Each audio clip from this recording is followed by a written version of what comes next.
Hey guys, just doing my push-ups.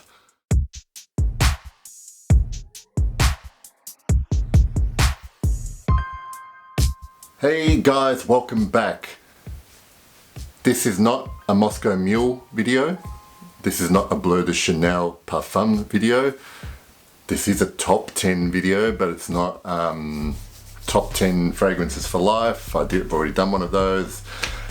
What I'm going to do today is, about 6 months ago, I did a video about a piece of a software tool called Fragranker.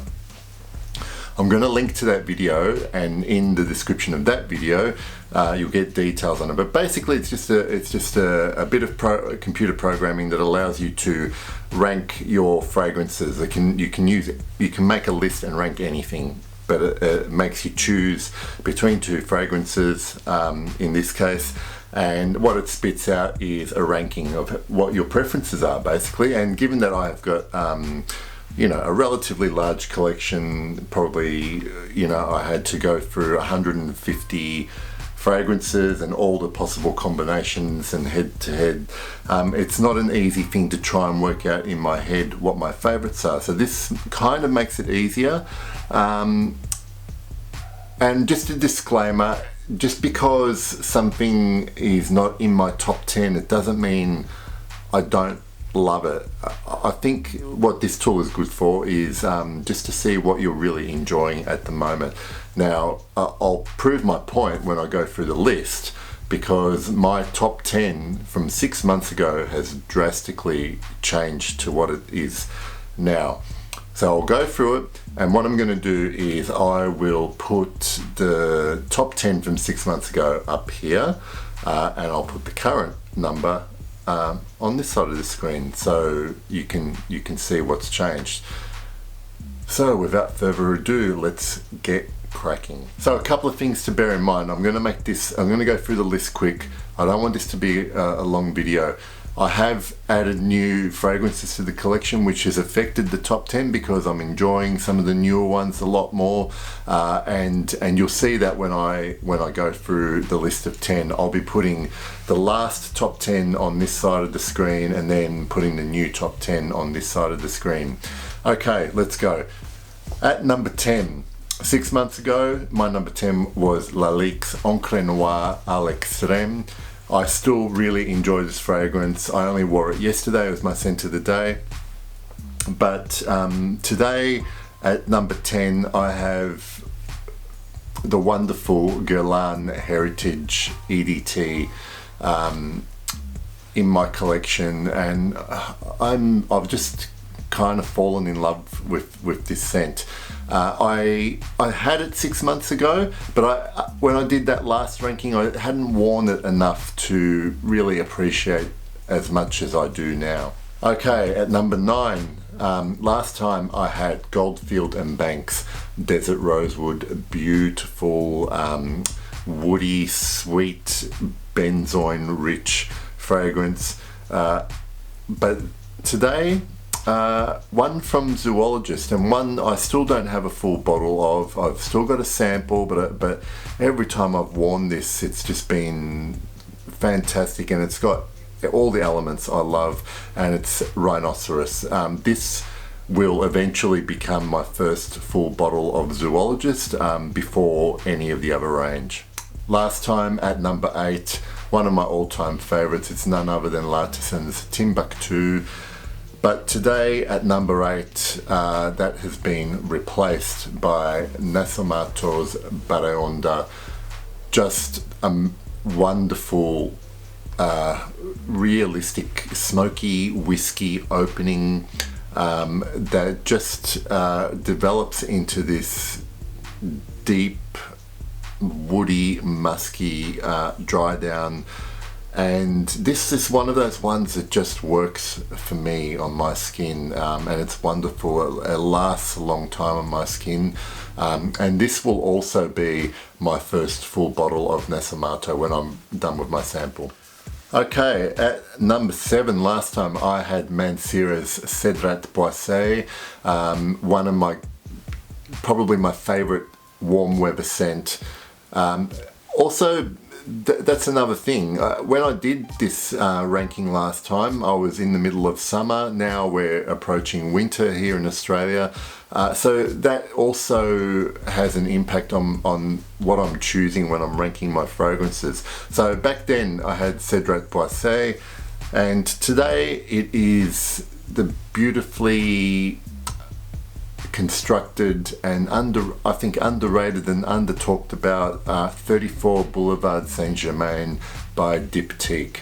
I have, from Diptyque, I have a bottle of Tam Dao EDT, and this will be my next full bottle from Diptyque. At number 6 last time I had Hermès Terre d'Hermès Parfum, my most worn fragrance probably over the last year. I still love the fragrance. It's probably the most versatile fragrance in my collection, but that has been replaced by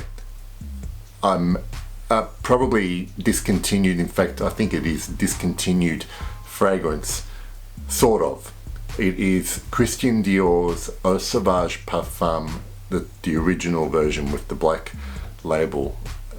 I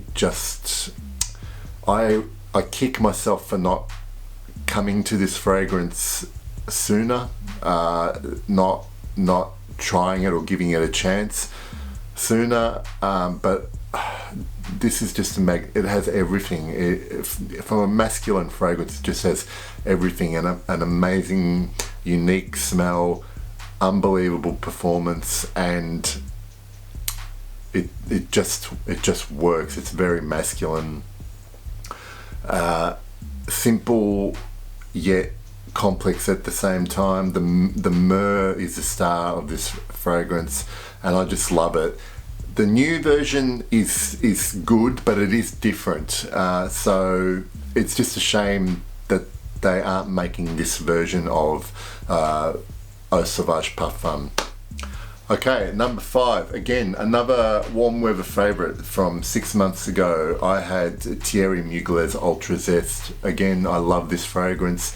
It is one of my happy fragrances, but today at number 5 I have the wonderful amber from Serge Lutens, Ambre Sultan. Beautiful spicy amber, great performance on me. It's a classic from that house, and I actually prefer it over something like Amber Absolute from Tom Ford. Alright, at number 4, 6 months ago it was my soul scent Idole by Luban, the EDP. But at number 4 this time around I have Yves Saint Laurent's M7 Oud Absolu. Such a classy Western style oud with a lovely mandarin opening. It's woody, but it's very smooth and sophisticated, and I always feel like a sophisticated gentleman when I'm wearing this.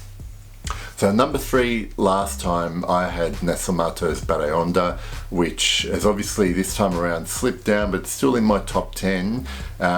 This time around at number 3 it's been replaced by one of my newer acquisitions, the beautiful Soul by Costume National. Now this one apparently, according to some people and what I've read, reminds them of the original vintage M7 from Yves Saint Laurent, and that must have been a great fragrance because I really love this. There is a lot of notes in here, but mainly what I get is some sweetness and some woody oud and smokiness, and I will do a review of this one because I haven't had it long enough. I've worn it a few times, but it's just really captured my heart, so to speak, in terms of fragrance. So that's at number 3, Costume National Soul.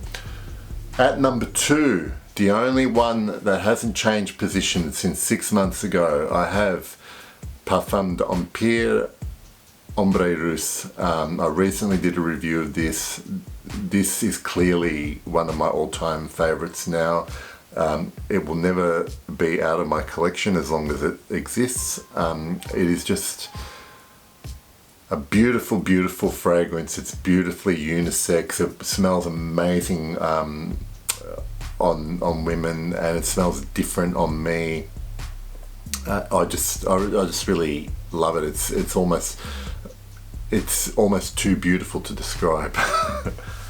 And number one. Now, 6 months ago I had a number one, and this has completely slipped out of my top 10, but I do still love it, and I still love you, 1740 by Histoire de Parfum. I think you're a fantastic fragrance.